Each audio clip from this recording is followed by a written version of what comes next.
ಅಂತ ಹೇಳಿ ಅರ್ಧ ಭಾಗ ಏನಾಗಿದೆ ಅಧ್ಯಕ್ಷರೇ, ಇವತ್ತು ಬಸವೇಶ್ವರ ವೃತ್ತದಿಂದ ಶಿವಾಜಿ ವೃತ್ತದವರೆಗೆ ರಸ್ತೆ ಈಗಾಗಲೇ ಅಭಿವೃದ್ಧಿ ಆಗಿದೆ ಅಧ್ಯಕ್ಷರೇ. ಆದರೆ ಭಾಳ ಪ್ರಾಮುಖ್ಯವಾಗಿ ಇವತ್ತು ಶಿವಾಜಿ ವೃತ್ತದಿಂದ KSRTC ವರ್ಕ್ಶಾಪ್ವರೆಗಿನ ಅಗಲೀಕರಣ ಭಾಳ ಅವಶ್ಯ ಇದೆ. ಯಾಕಂದರೆ ಭಾಳ ಹೆವಿ ಟ್ರಾಫಿಕ್ ಇರೋದ್ರಿಂದ ಅಪಘಾತಗಳು ಮತ್ತು ಈ ಎಷ್ಟು ರಸ್ತೆ ಮಾಡಿದ್ರು ಮುಂದೆ ಮತ್ತೆ ಒಳ್ಳೆ ರಸ್ತೆ ಇದೆ ಅಧ್ಯಕ್ಷರೇ.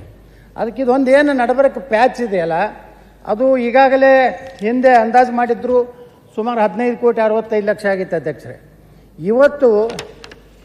ಇವತ್ತೊಂದು ಅಂದಾಜು ಪ್ರಕಾರ ಸುಮಾರು 32 ಕೋಟಿ ರೂಪಾಯಿ ಪರಿಹಾರ ಕೊಡಬೇಕಾಗ್ತದೆ.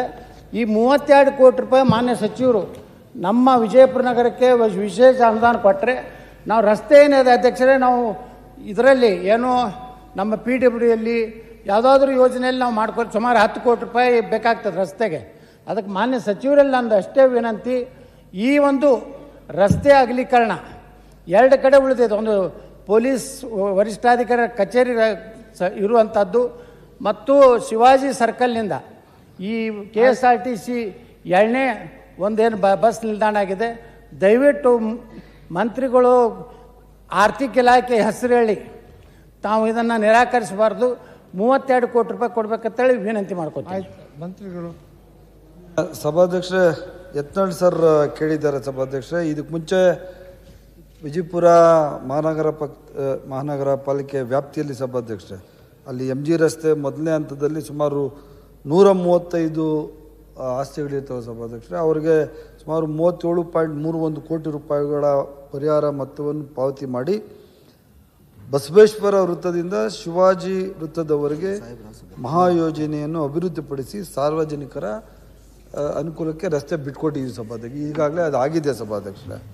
ಮತ್ತು ಶಿವಾಜಿ ವೃತ್ತದಿಂದ KSRTC ವರ್ಕ್ಶಾಪ್ ರಸ್ತೆವರೆಗೆ ಅಭಿವೃದ್ಧಿಪಡಿಸಲಿಕ್ಕೆ 2017-18ನೇ ಸಾಲಿನಲ್ಲಿ ಭೂಸ್ವಾಧೀನ ಹಾಗೂ ಅಭಿವೃದ್ಧಿ ಕಾಮಗಾರಿಗಳಿಗೆ ಸುಮಾರು 26.33 ಕೋಟಿ ರೂಪಾಯಿಗಳ ಅವಶ್ಯಕತೆ ಇರ್ತದೆ ಅಂತೇಳಿ ನಾವು ಅಂದಾಜು ಮಾಡಿದ್ವಿ ಸಭಾಧ್ಯಕ್ಷರೇ.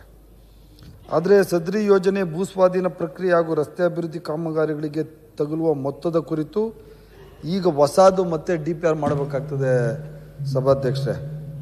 ಈ ಕೆಲಸವನ್ನು ನಾವು ವಿಜಯಪುರ ಮಹಾನಗರ ಪಾಲಿಕೆಗೆ ಕೊಟ್ಟಿದ್ದೀವಿ ಸರ್, ಹೊಸ ರೇಟ್ಸ್ ಪ್ರಕಾರ DPR ಮಾಡಲಿಕ್ಕೆ. ಅದರಿಂದ ಪ್ರಸಕ್ತ ಸಾಲಿಗೆ ಈ ವಿಜಯಪುರ ಮಹಾನಗರ ಪಾಲಿಕೆಯಿಂದ ಭೂಸ್ವಾಧೀನ ಪ್ರಕ್ರಿಯೆಗೆ ಮತ್ತು ರಸ್ತೆ ಅಗಲ ಮಾಡಲಿಕ್ಕೆ ಎಷ್ಟು ಅಂದಾಜು ಹಣ ಆಗ್ತದೆ ಅಂತ ಹೇಳಿ ಸರ್ಕಾರಕ್ಕೆ ಅವರು ಪ್ರಸ್ತಾವನೆ ಸಲ್ಲಿಸಿದ ಮೇಲೆ ಸರ್ ಇದನ್ನು ನೋಡಿ ಮತ್ತು ಈ ಹಣ ಬೇಕಾಗ್ತದಲ್ಲ ಸಭಾಧ್ಯಕ್ಷ, ಅವರು ಹೇಳಿದ ಪ್ರಕಾರ 30-40 ಕೋಟಿ ದುಡ್ಡು ಬೇಕಾಗ್ತದೆ.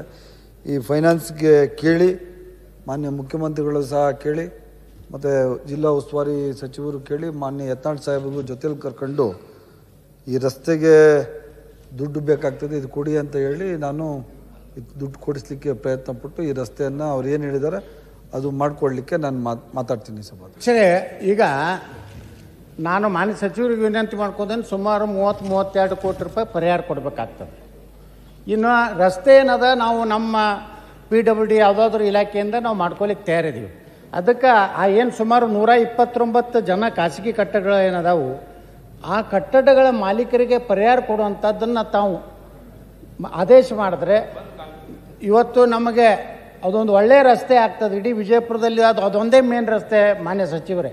ಅದಕ್ಕೆ ದಯವಿಟ್ಟು ತಾವು ಆರ್ಥಿಕ ಇಲಾಖೆ ಮೇಲೆ ಹಾಕದೆ ಆದಷ್ಟು ಬೇಗನೆ ತಮ್ಮ ಹಂತದಲ್ಲೇ ಇದನ್ನು ಹಣ ಬಿಡುಗಡೆ ಮಾಡ್ಬೇಕಂತ ಕೇಳ್ಕೊತೇನೆ ಸಭಾಧ್ಯಕ್ಷ. ಅವರು ಭಾಳ ಸೀನಿಯರ್ ಇದ್ದಾರೆ ಸಭಾಧ್ಯಕ್ಷ, ಅವ್ರಿಗೆಲ್ಲ ಗೊತ್ತಿರ್ತದೆ. ಆರ್ಥಿಕ ಇಲಾಖೆಯವರೇ 30 ಕೋಟಿ ರೂಪಾಯಿ ಕೊಡ್ಬೇಕು ಸಭಾಧ್ಯಕ್ಷ. 1 ಕೋಟಿ 2 ಕೋಟಿ 3 ಕೋಟಿ ಆದರೆ ಯಾವುದಾದ್ರು ಸೇವಿಂಗ್ಸ್ ಅಮೌಂಟಲ್ಲಿ ನಾವು ಕೊಡ್ಬೋದು ಸಭಾಧ್ಯಕ್ಷ. ಆದ್ದರಿಂದ ಸಭಾಧ್ಯಕ್ಷರೇ ಇದನ್ನು ನಾನು ಪ್ರಾಮಾಣಿಕವಾಗಿ ಅವ್ರನ್ನೂ ಕರ್ಕೊಂಡು ಹೋಗ್ತೀನಿ ಸಭಾಧ್ಯಕ್ಷರೇ. ಮತ್ತು KKRDBಯಿಂದ ಆದರೂ ಏನಾದರೂ ಸ್ವಲ್ಪ ದುಡ್ಡು ಕೊಡಂಗೆ ಎಲ್ಲ ಸ್ವಲ್ಪ ಅಡ್ಜಸ್ಟ್ಮೆಂಟ್ ಬನ್ನಿ. KKRDB ನಮ್ಗೆ ಬರೋದಿಲ್ಲ ಸಭಾಧ್ಯಕ್ಷ, ಮುಂಬೈ ಕರ್ನಾಟಕ ಸಭಾಧ್ಯಕ್ಷರೇ. ನಾವು ವಿನಂತಿ ಮಾಡೋದೇನಂದ್ರೆ ಅಧ್ಯಕ್ಷರೇ, ಮುಖ್ಯಮಂತ್ರಿಗಳ ಬಹಳ ಸಮೀಪದ ಸಚಿವರಿದ್ದಾರೆ, ಅವರೇ ಅವರೇ ನೋಡ್ಕೋತಾರೆ. ಎಲ್ಲಾನು ಆಯ್ತು. ಆಯ್ತು, ಸಭಾಧ್ಯಕ್ಷ. ಸುರೇಶ್ವರ ಫೈನಾನ್ಸ್ ಮಾಡ್ಕೋತಾರೆ. ಓಕೆ, ನಮ್ಮ ವಿಜಯಪುರಕ್ಕೆ ಒಂದು 32 ಕೋಟಿ ರೂಪಾಯಿ ಕೊಡ್ಬೇಕಂತ ವಿನಂತಿ ಮಾಡ್ತಾರೆ. ಎಂ ವೈ ಪಾಟೀಲ್, ಆಯ್ತು ಸರ್. ಗುರುರಾಜ್ ಗಂಟಿಹೊಳೆ.